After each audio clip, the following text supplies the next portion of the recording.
Peggy 18.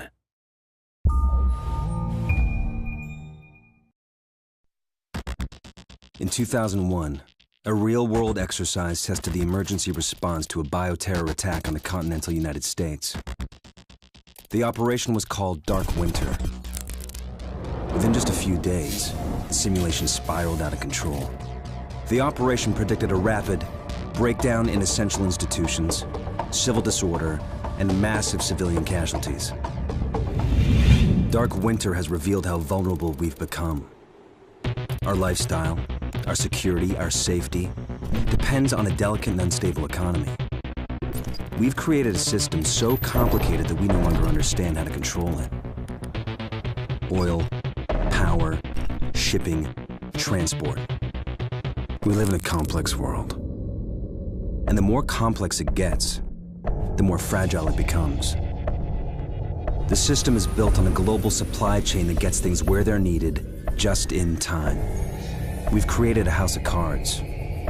Remove just one, and everything falls apart. And what's fueling this system? Money.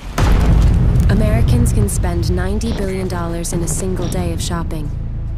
Last year, 200 million people swarmed their local stores on November 23rd. We call that day Black Friday. Did you know that a flu virus can survive on the surface of a banknote for up to 17 days? One day there will be a pandemic. It could begin during the crush of Black Friday sales. A pathogen will jump from tainted banknotes to human skin, onto food, toys, children, and loved ones. By the time patient zero feels the first sore throat, millions of people will already be infected. From this point, the breakdown will happen fast. Day 1, hospitals will reach capacity. Panic will strike. Day 2, quarantine zones will be established. Resources will be rationed. Transport will go into lockdown. Day 3, international trade will stop. The oil will dry up.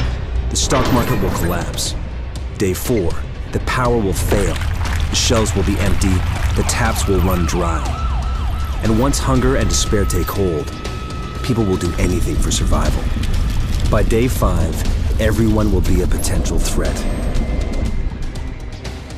In 2007, a new presidential directive was signed quietly into law. This maps out the government's response to a crisis, a plan to cope with a real dark winter. It is known as Directive 51. There are rumors of shadow agencies, sleeper cells, covert agents, but nothing can be confirmed. Our complex world is primed for breakdown. And once the chaos strikes, there won't be resources to save us all. The only question left is, what will it take to save what remains?